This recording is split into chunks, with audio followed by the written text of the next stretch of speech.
Well, thanks for everybody who's tuning in. Thanks for being here, Joy. I'm so excited to talk to you about your work. Thanks for Uh, having me. Thanks for organizing this. of To course. you, to Zygote, to Stephanie, and to Yana, I really appreciate it. Well, we're so happy to have you here. It's just like crazy the timing, but we're lucky to really have you as our resident currently. So Thank you. um, I'm gonna start with just like a few questions, and then if anyone wants to write a question in, we can ask it towards the end. And then Joy's gonna do a demo towards the end as well and roll up a block. So, right? hmm Sweet. Um, okay, well, I'll just start off then. Since today being Earth Day, um, your work is so powerful, and it's always about the interaction between the landscape and the subject, whether that's a volcano, or a person, or an animal, or a creature. So your work is clearly inspired by our planet, but what does Earth mean? What does Earth Day mean to you? I guess is my question. hmm Um, well, I have mixed feelings on Earth Day. I'm glad that we have Earth Day as a reminder for us to pause and reflect on our relationship to Earth. But at the same time, it shouldn't just be a day. It should be Earth life. But I am really glad for this reminder, especially amidst this time where we all already are paused in general to have to stop and think about our relationship to ourselves, our relationship to the earth, how that's changing. So I do think it's interesting, this particular Earth Day falling within this time frame, just as an extra reminder, if we're not already thinking about it, to think about our relationship to earth and how it's connected, and what we do to the earth we do to ourselves. So that's what Earth Day means to me. It's a reminder of what really we should be thinking about on a daily basis anyways, but we're only human. We can only hold so much. Yeah, yeah, it should be definitely a daily thing, but sometimes it takes a day to collectively think about it as a whole. But yeah, I feel you. Yeah, so talking about your current work, which is clearly about actual places you've been, can you talk about the work you're making, the volcano series, and where they're depicting what they really mean to you and when you were there, I guess? Yeah, so when I first started this residency in Zygote, it's my first time in Cleveland, and I was expecting it to be really cold. And I was super nervous about that. My mom was really nervous for me. Everyone who knows me was really nervous for me because I just can't handle the cold. And so when I got here, my original idea was to do puppets and puppet theater, which is this developing interest of mine. And as I started reading about puppetry, I started doing the research for this project. It became clear to me that this was a larger scope that I couldn't complete in the time frame that I have at Zygote. And so I started to switch gears. Well, what else can I do here that I have been thinking about? What other projects have been on my mind? And so the first day that I got here with you, it had snowed. And I remember I spent that first day in my sleeping bag because I brought my sleeping bag. I spent the whole day in my sleeping bag on the couch, like wondering how can I handle this. Yeah, I know, right? It took you like 10 minutes to leave the place every time because you were bundling up, putting like 8 layers on. Um, yeah, well, I'm from the desert and my family's an island people, so really, I know dealing with the cold is hard for everybody, but it's really, really difficult for me. And I don't know. So I think in my mind, in my restructuring from puppets and puppet theater, I just went to the hottest thing on earth possible. I just, amidst the snow, I thought, I'm gonna carve lava, magma. Do you want to talk about the actual sites that you're depicting, or do you want to leave it kind of more obscure? Yeah, I can talk about the sites, and then I could. So the blocks are behind me. Beautiful. Um, so I did 4 sites. I've been really fortunate enough in my life to have visited several volcano sites. In some of these sites, the volcano is not standing anymore, but the site is obviously still there and holds a lot of power because volcanoes are really powerful. And so I chose 4 volcanoes of the sites that I visited. The first one that I carved was Haleakala in Hawaii. And yeah, I just whenever I've been in a volcano site, when I think about volcanoes, I think about the beginning of life, and volcanoes as a being hold so much energy, and then this added element of life started from this volcano, from magma, um, is really interesting to me. The first volcano I carved was Haleakala. The second one I carved was Colima, which is in the state of Colima in Mexico. Hmm. The third one I carved was Crater Lake in Oregon.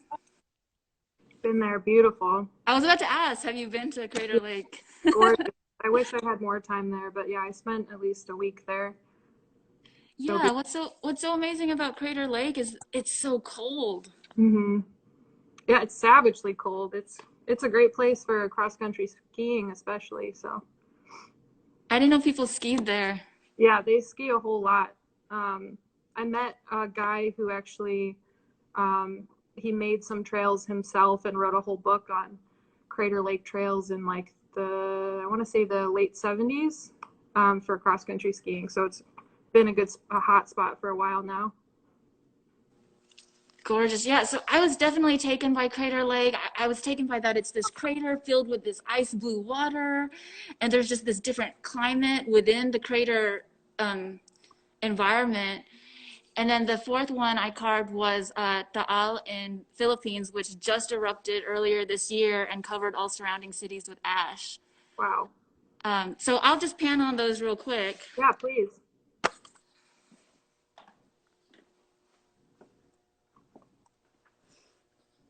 Look at that spin. So this one is Haleakala in Hawaii. Wow.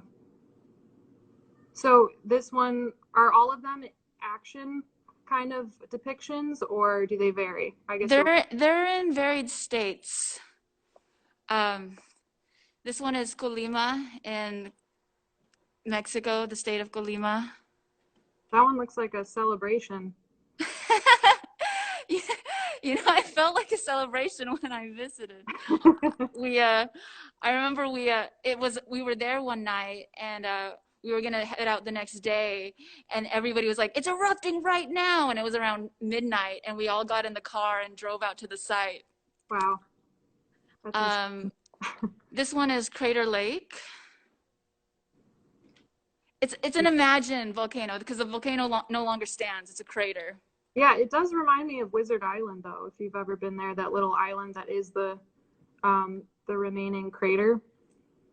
I haven't been there. It's really rocky, so that's pretty on point.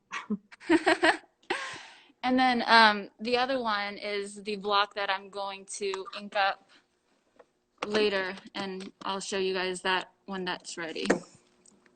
Great, thank you for sharing.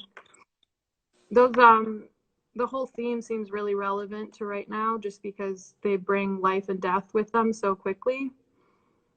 So yeah, it's a pretty interesting choice you made even prior to this all going down, that you chose volcanoes. Wow, thank you for saying that. That's so beautiful. Yeah, I've been looking at the volcanoes and thinking about the energy, and also the energy of where we're in currently. And I've been reading about this energy build up, especially within the US in the past 5 years, and how tension just keeps building up energetically. And now it's in this time of explosion. And so it's been really interesting to me just looking at these volcanoes and thinking about where we are mentally as society, and coming from this old structure that we're seeing isn't working and passing into this new phase. And it feels like the volcano is so symbolic for that portal, Yeah, old into the new. transition. It's the catalyst, maybe. Yeah. Well, thanks for talking about those. Really exciting what you're going to accomplish during this time. So, can you talk? You just spoke a little bit about how you originally came to work in puppets. So, can you talk about your evolving interest in puppet making, in the puppet world, all of that? Can you speak a little bit to that? Yeah, so the type of imagery that I like to take on in printmaking and mural making and anything actually is storytelling. I am fascinated by storytelling both in the visual realm as well as the oral realm. And in all my prints, there's definitely some kind of story going on. And so what brought me into puppetry was, since I was a kid, I played with dolls until a very questionable age. Mm-hmm.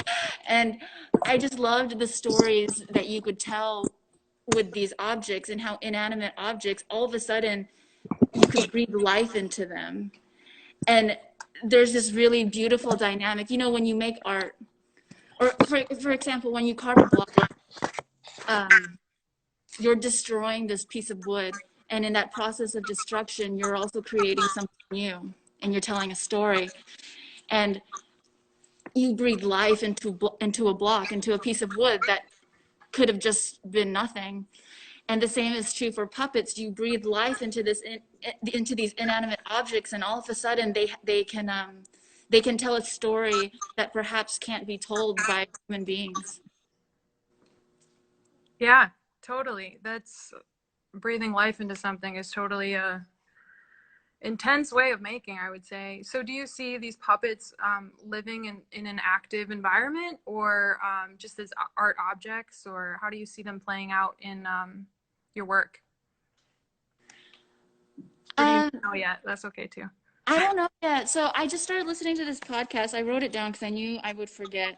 It's called Puppeteers, and it's just a bunch of people interviewing established puppeteers of the day. And when I listen to this podcast, I'm realizing how much I don't know. It's not like anything. Puppetry, like printmaking, like mural making, like anything, already has its established ecosystem and all of its moving parts and all of its players. And there's already things happening within these systems. And so for me to be interested in puppet making, like I'm just at the very tip, like just barely even stepping into it, not even realizing the vast possibilities that there are. So if someone told you that they were interested in looking into printmaking, would you refer them to anything, or like a specific Pod, um, would you refer to anybody that was interested in puppet making to any specific book or artist or video that you really took on when you were getting started in puppet making and evolving these ideas? my first experience with puppets was actually Sound of Music. Have you seen that movie? Yeah, a long time ago though. Do you remember the puppet scene? I can't recall. Can you Oh, describe it? well, there's this giant puppet production scene in Sound of Music. And so anyways, that was my first introduction to puppet making. But right now there's a really good show on Netflix called Dark Crystal. It's a remake of a movie. It's amazing. It's all live puppets. All the characters are live puppets. If that's Wow. not inspiring, I don't know what's gonna move you. Sparkle. Wow. But this puppet podcast I talked about, it's really intense. If you have to already be interested in puppets. But Dark Crystal is a good place to start. It's a Jim Henson production, so they like know what they're doing with puppets. Sweet. Yeah, and then I have a book, but it's upstairs. So Okay. Well, maybe if someone asks, you can put a reference in later on. Um, yeah, I'm curious about how travel affects your work, and if it really impacts your imagery, or if it's more of a means to an end to come into a maker space, or what traveling has done to your practice or for your practice. well, traveling has opened up my practice immensely for sure. So this 2 months being here in Cleveland during quarantine, that wasn't the original plan for me to stay this long. And then Are this you ever thing going to come back? I mean, I haven't even been able to see what Cleveland's about, so I definitely want to come back. But this time being here and being here during quarantine and during shutdown, um, what I had to catch my train of thought. Sorry, I interrupted. Oh, no, I got it. So this is the longest that I've been in a place for a while. I've been here for 2 months. And before then it was like almost 2 months. And then before then it was 2 weeks. And before then it was a week. But what's fascinating to me about traveling is that the places that I go, the people that are there to receive me or the people that I meet on these travels influence definitely my train of thought. They influence what I'm making.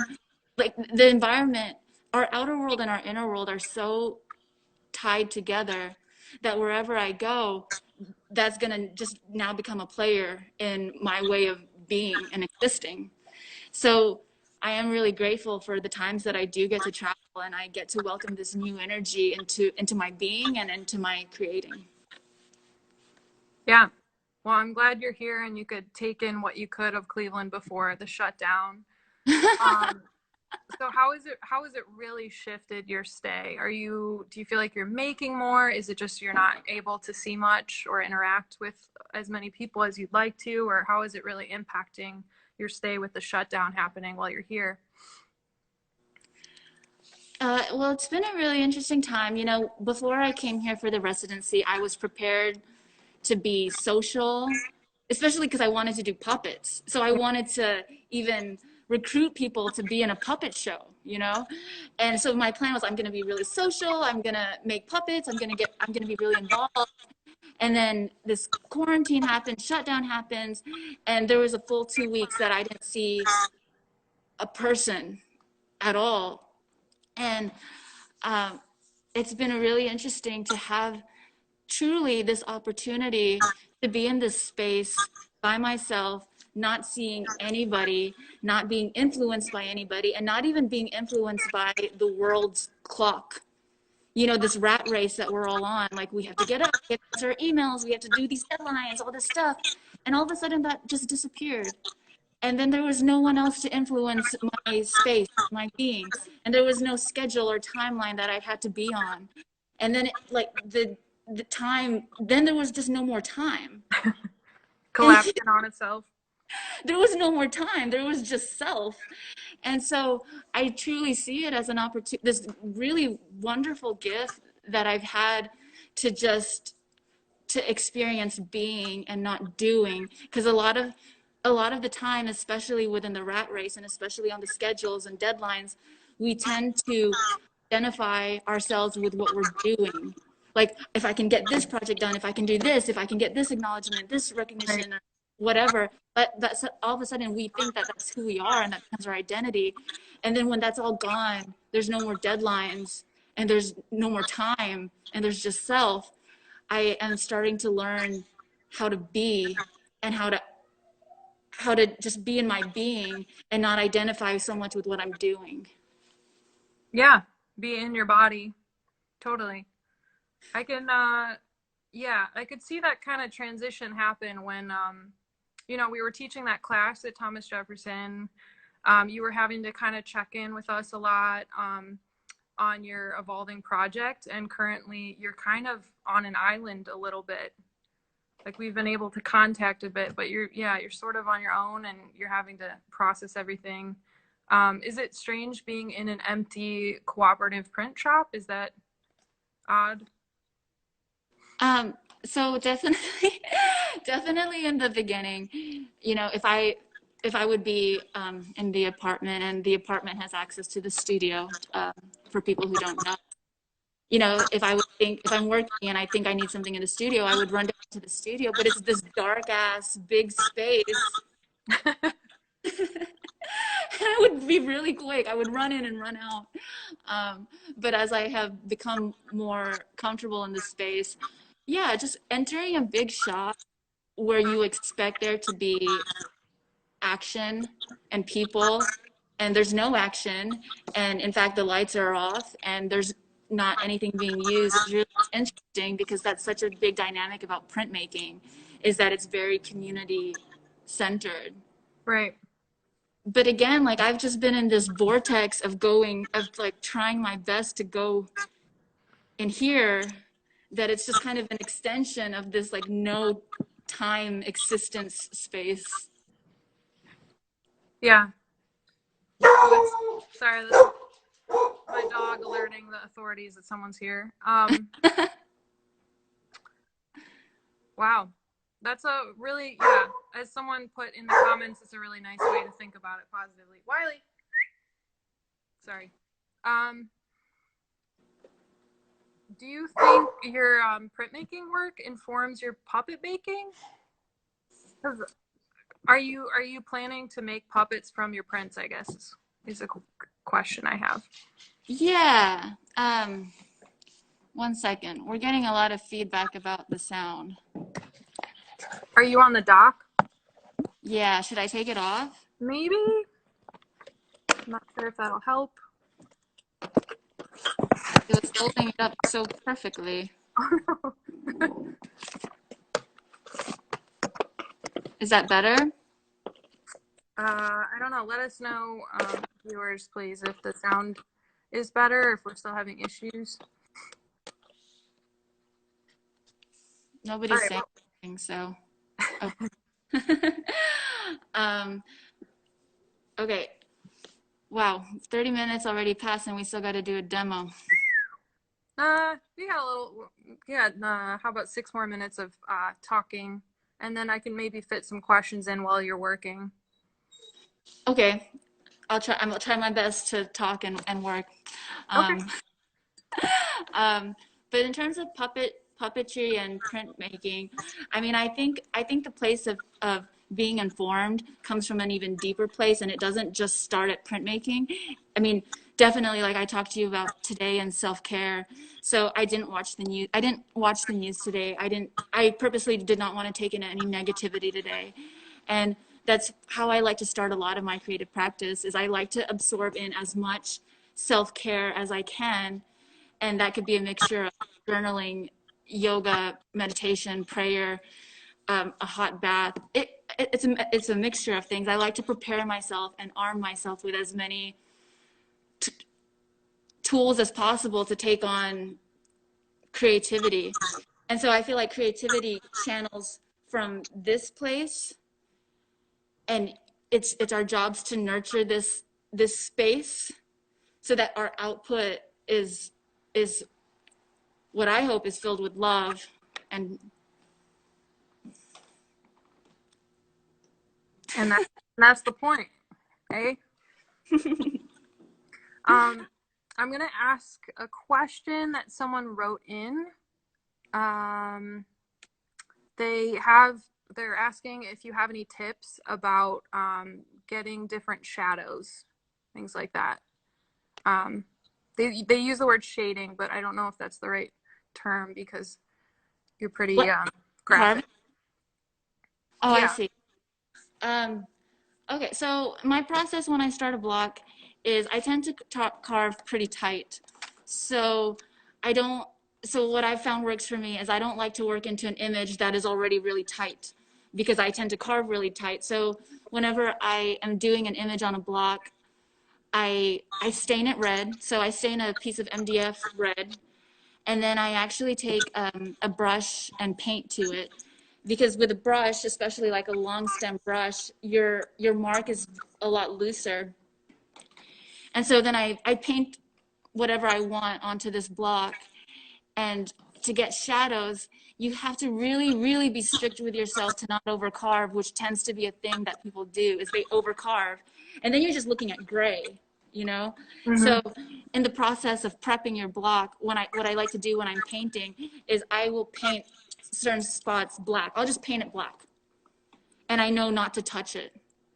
Um, Yeah, you and I have incredible self-restraint.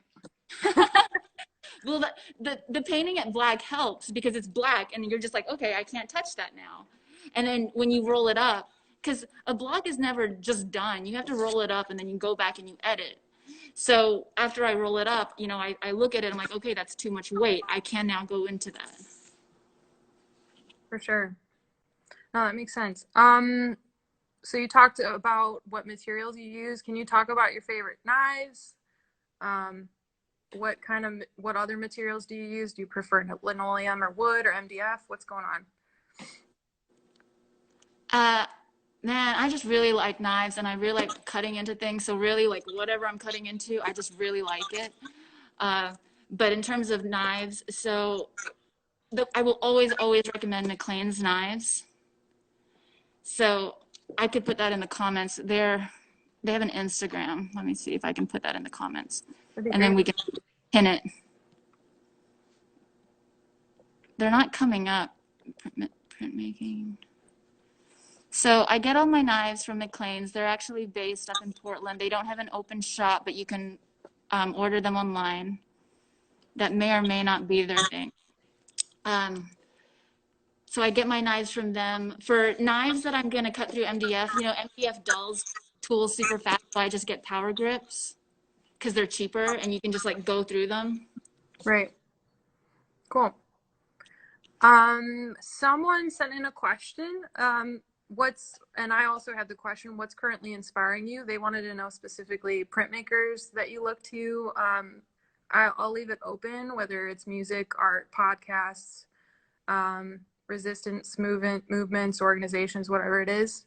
What's really, and you can just talk about today if that's easier to wrap your head around. So what's currently inspiring me right now is definitely the present moment. And, it's a struggle. It's a struggle for everybody, but I try to be really present. And what's happening right now has been super inspiring to me. And again, it's been this opportunity to go inside, to go inward.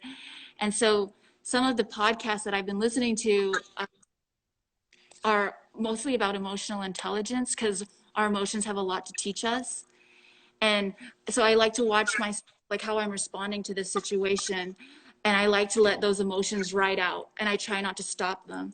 So like the four difficult emotions, I mean, there's so many emotions, but like four big ones, which is grief, anger, fear, and despair. I definitely traverse all of those to certain levels throughout this entire stay. And I'm trying really, I'm trying my best to not stop them short. Like self-soothing is good, but I'm trying not to be like, it's okay, it's okay, it's okay. I'm afraid, but it's okay. Like I'm trying to just, if I'm afraid, I try to let myself just feel the fear and ride out that wave. And so the reason why I bring this up is because we're talking about inspiration. So I have been really inspired by learning about emotional intelligence. So I wrote down these podcasts because I knew I would forget. But the one that I really like listening to is called Unlocking Us with Brene Brown. So like the podcast yesterday was on loneliness, which is so, I mean, obviously she's doing this in time with the quarantine, but it was so helpful to listen to people talk about loneliness from an emotionally intelligent standpoint. This is Love with Phoebe Judge. Like it's just different love stories, and it's not always between humans, and it's not always romantic. And those are actually my favorite. My favorites are the ones that she has about animals. And then Where Should We Begin with Esther Perel, because Esther Perel is a therapist, she's a couples therapist, but she's just super intelligent on human psyche and how we relate to each other. And something she says that I really like, the quality of our relationship. What is it? The quality of our relationships determine the quality of our lives, because our lives, what makes up our lives is the relationships that we have with other people and with ourselves, which is Yeah. really the thing. So that's what's inspiring me through podcast. And then in terms of printmakers, my favorite printmaker is Kath Kolwitz. Her work is so powerful. She was a mother during the war who lost her sons. So her work, what's so amazing about her work too is that it's so graphic and it's so raw. And there's so much emotions in the faces and the hands and the way that people are holding each other. So I love her. And then my second favorite is Leopoldo Mendes from Mexico. He was part of the TGP. Sweet. And his work also is super it's raw in a different way. Kath Kollwitz, like her mark making is super raw. Like it looks like she just cuts into the wood, you know, but they're actually really planned. Where Leopoldo Mendez, like every mark is so precise, but he's able to grab these scenes from everyday life, evoke so much emotion. So Kath Kollwitz and Leopoldo Mendez are my favorites. Yeah, he has incredible restraint too, I would say. Um, so let's see. There's something up with sound still feeding back. I think they think it's on your end. Maybe the speaker's too high on your phone if you want to turn it down a little bit. Me? Yeah, I think is what they're saying. Or I don't think it's on Killjoy's end. Okay, I'll turn mine down. Sorry. Put the blame on you. All right, let's see if that's better. Sorry, guys. Okay. And then I'm just going to ask maybe one more question. What else are you trying to accomplish within your residency with us? Is there Okay. another medium you're going to use or yeah? Yeah. So okay, I guess I could take you off. So I went through the volcano series with you guys, and then there were these small blocks that I carved because when this thing hit, and I'm currently on residency when shutdown happens. I just have an immediate response to it. So then I carved some small blocks as immediate response to what's happening. And so I'll just share that with you guys. Um, so these were the first set of the small blocks that I carved. Wow. So did And you made stickers of those or a yeah, wallpaper? so I formatted the size to be able to be printed on these priority stickers, which I'm leaving a few at Zygote. Wonderful. Have you been sending them out to anybody? I've been taking walks with them, but I haven't utilized the mail system. And then I made like full-on prints that I'm gonna use as wallpaper.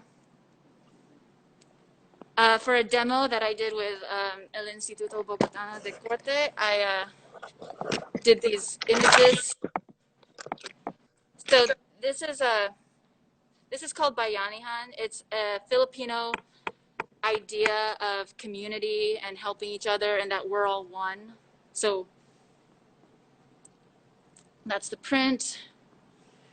I started this one, haven't finished it. Wow. Lovely shapes. Those are great. Thanks. And then, so I've been working on that, and then I'm gonna do a screen print here at Saigo. Oh, the light. Let me figure that out. There it is. Wow. Okay, so I'm gonna make this a screen print. So that's based on some previous carvings? Yeah, yeah. I kind of collaged previous carvings. Um, so gonna make that a screen print, which I do want to set up for pre-order on through Zygo. Here, so these images that I painted as a response to what's happening with COVID, um, these graphics are also available on Instituto Bogotano de Corte. I see my friend Stinks on here. If he wants to just if he wants to type in that blog address, you could download these high resolution graphics. Um, Wonderful. this one says the spirit of cooperation and communal unity. It's just describing what Bayanihan means. It's also available in Spanish. So what is your hope how people will utilize those images? However they want, however they want. It doesn't matter to me. I had to make them. And then these ones are also available for people to download. These ones are available through Just Seeds.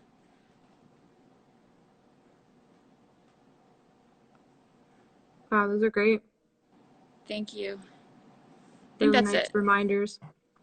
Yeah. And that one's like a Haida. I love this piece. It's called Fungus Man. I didn't do it. I like It's those really big good though. eyes, those big eyeballs. So I have one more question personally, and then Liz Moggins had a question as well. Are your volcanoes going to be on sale through Zygote if anyone's interested?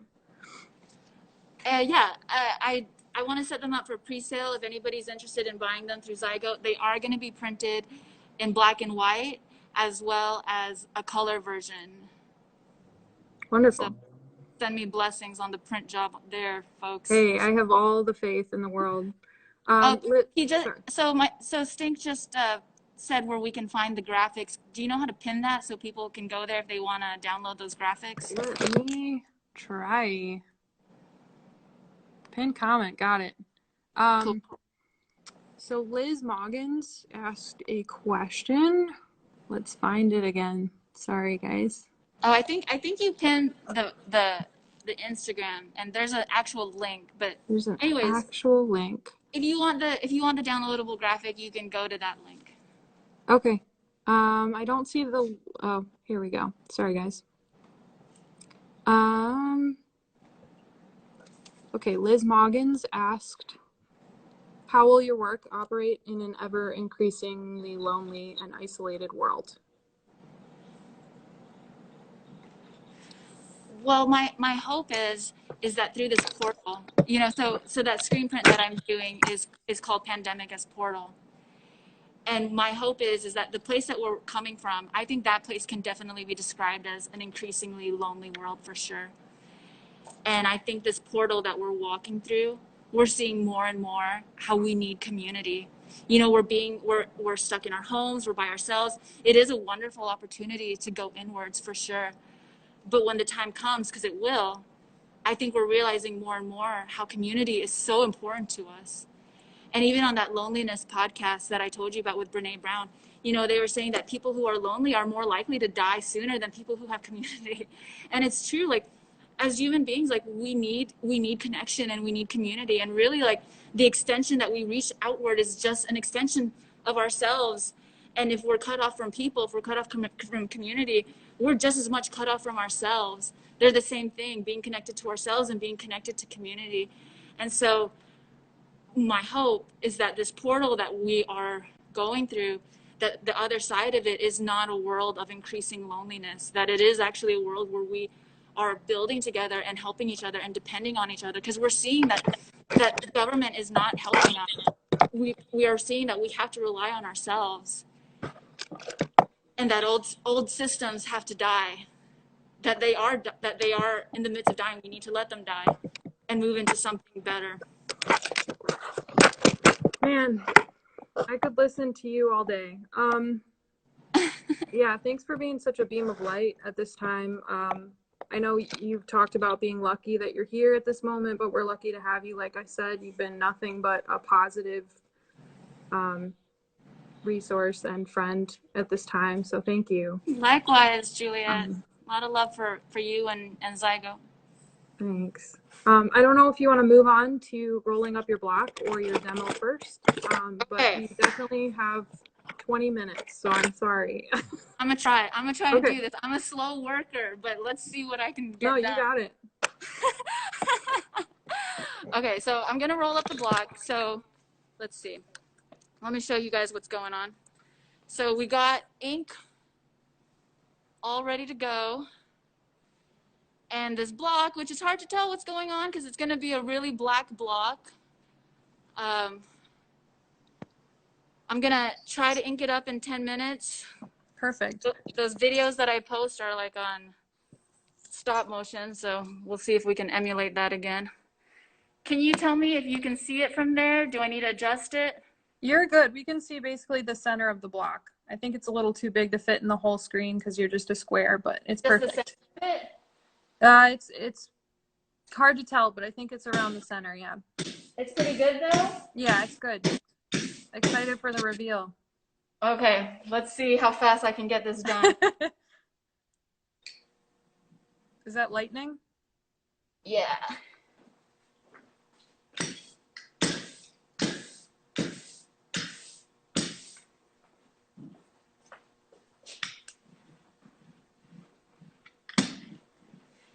Can I have a song request while we're doing this?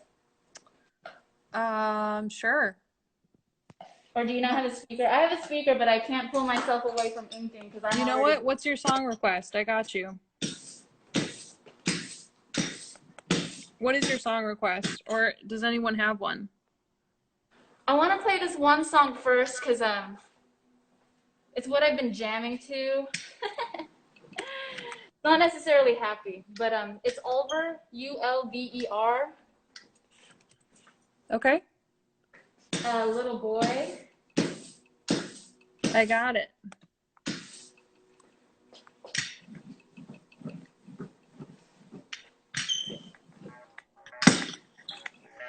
Can you hear it?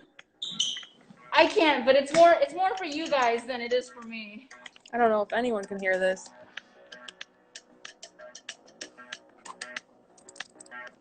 I got this.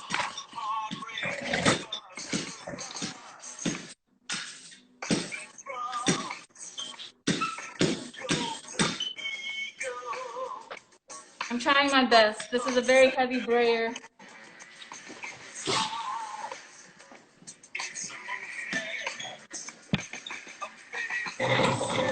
It's really fun to carve out this lightning.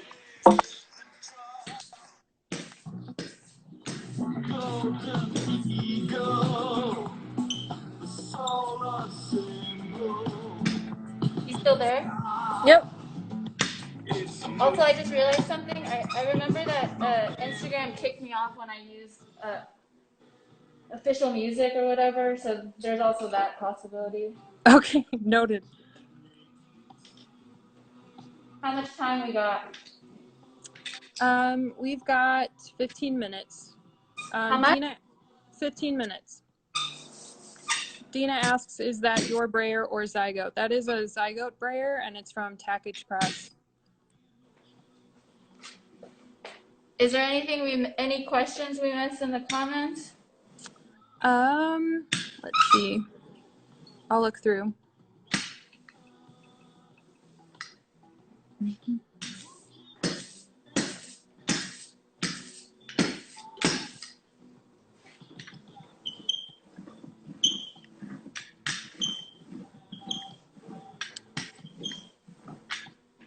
Not that I saw. I think we're good. You know what? Yana wanted you to talk about Bayanahan a little bit, which you did a bit. I don't know if you want to expand upon it anymore.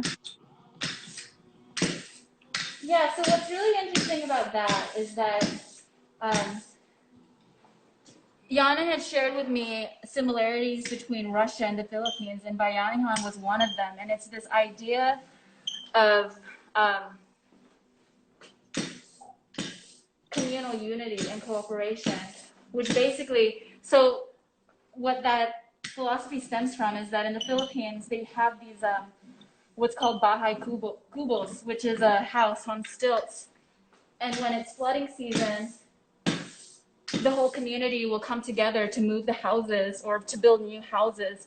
And they feel that, you know, it's their responsibility as a community to make sure that all members have a house, have a place that they can call home.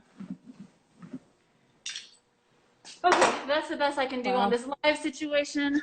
No, that looks amazing. Thank you for the reveal. Yeah. Can you describe it a little bit? So this is Taal volcano in the Philippines. Wow. It's a very short volcano. It's surrounded by water. So that's that. Now we can move on. Woo!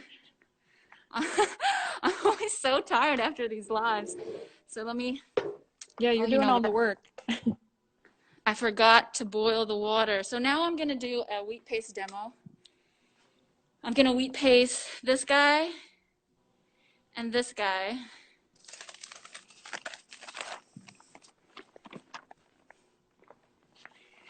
Put them in their future homes. And I'm just going to focus on my favorite part of this carving. Yeah, the lightning. So why lightning? Well, oftentimes when there are volcanic eruptions, it also generates lightning because of the power. So let me go over what we're going to do here and to make wheat paste while I'm waiting for the water to boil. So what you want for wheat paste, you want flour. How much time do we got? We have 13 minutes. Cool. So you want flour, you want sugar, you want a vessel for cold water, and a vessel for hot water. Yay! Keeping them watered over there? So what you want to start when you were making wheat paste. So for anyone who doesn't know, wheat paste is a glue that you can make at home that if you want to post images on the street, you can just make some wheat paste at home and go have fun. So let's see. It's a little bit of too much water. I'm gonna, this guy looks thirsty. Thanks for sharing. Oh, so hopefully if I set you guys up, you can still hear me. I'll let you know. Have a whole mechanism here. Looks good. You can see everything? Yep. Cool. Maybe a little bit down. Down? Mm-hmm. Perfect. Cool. Okay. All right.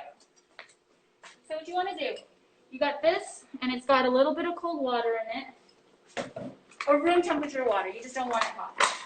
You got your flour, and you're just going to put your flour into your cold water, lukewarm water, your not hot water, and you just mix it.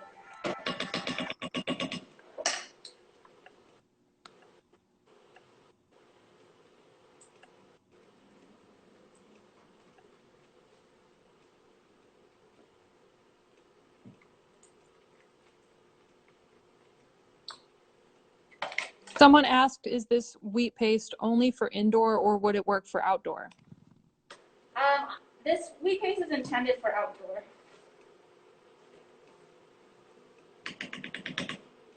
How much time we got? You've got 10 minutes. So you just want to mix it in and you want to get all the clumps out. Wow, this whisk makes a difference. I always just mix it with a spoon. I never have a whisk. They said, someone asked, that was about 3 big scoops of flour to 1 cup of water. What is the ratio? Ratios, I just kind of eyeball it, but I want to use as little lukewarm water as possible when I'm doing this part. So can you see that? Yep, it's kind of pasty. So it's pasty, but it's really important to get all the clumps out. Get the clumps out.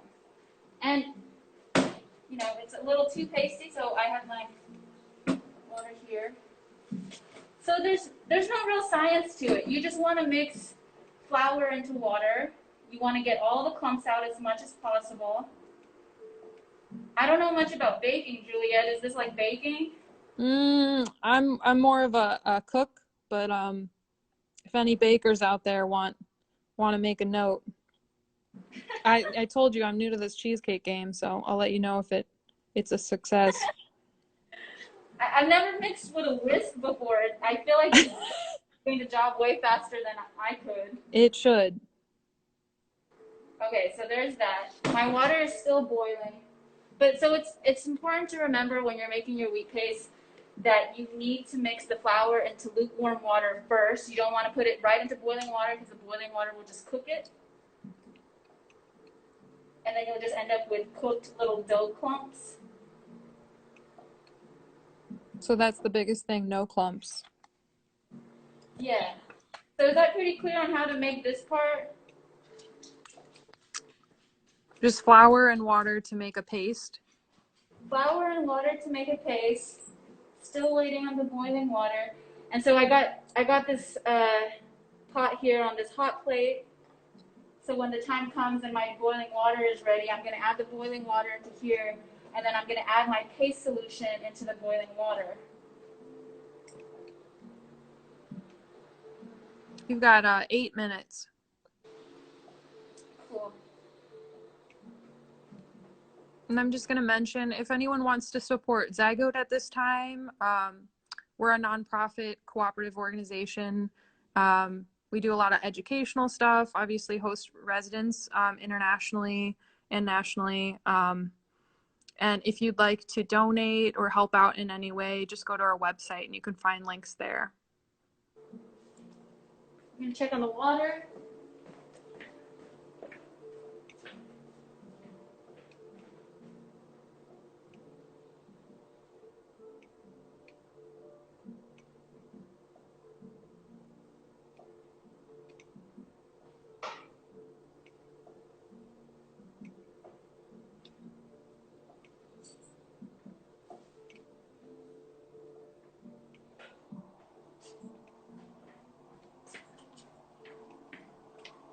It's not quite boiling, but we're on live, so.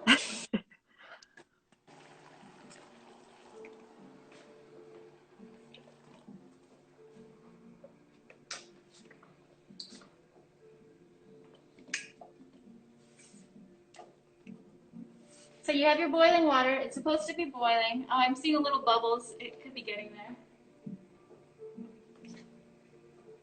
So on a normal stove, would you have it on high? Not that high. Like, I mean, you don't want it like totally boiling. You just want it really hot. So you got your hot water, you got your flour mixture into water, and you're just gonna pour it in and stir. Okay.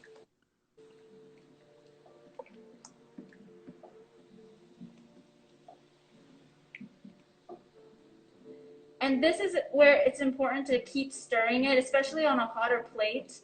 It's gonna want to separate, so you have to keep stirring it.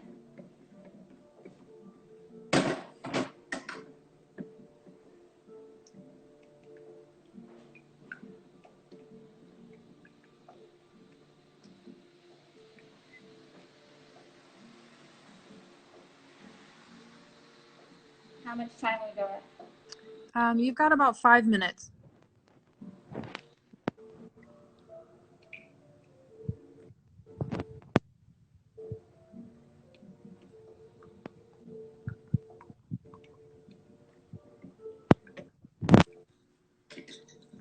And so you're just gonna stir it to get this creamy texture. This one's a little bit runny, but it's okay. So how thick exactly what would you compare it to? Like Elmer's glue. Okay. It's gonna start to thicken up as it gets hotter, but I didn't let it get to boiling.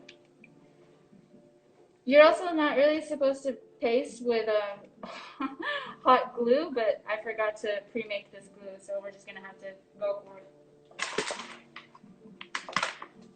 Anyways, because we're short on time, I'm gonna just run through this. Hopefully it works. So, oh, that's flour.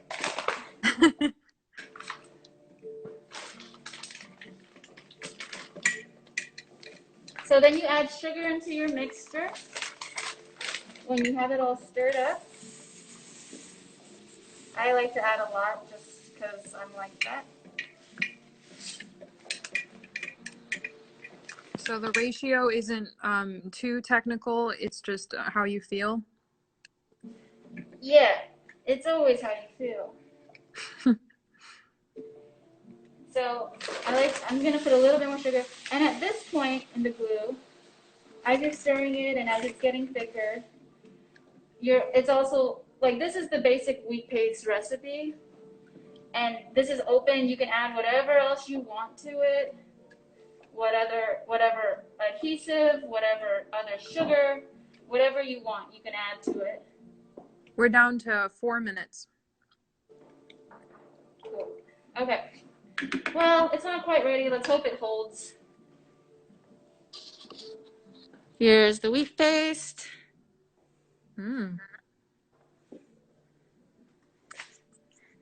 Again, let's see what happens in this live situation. How do you store it normally, in the fridge? Yeah. Cool. All right, you got 3 minutes. Okay, I can do it. You got this. Hoping this lasts for you, Zygote. I wanted to leave this behind. So when it's cooled off, not in this situation, but when it's cooled off and you're ready to paste, you just have it in a bucket is usually what I take when I'm walking around. You have your brush ready, and you just put glue onto the surface.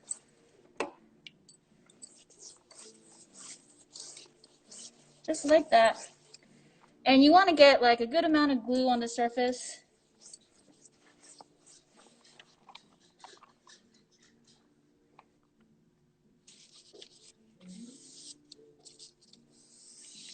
So when you're pasting over textures, you want to get the poster in the holes and the crevices so that it doesn't pop off and people can't peel it off. How much time we got? You got a minute and a half. Whoa, okay. Last one. Do it. It looks great.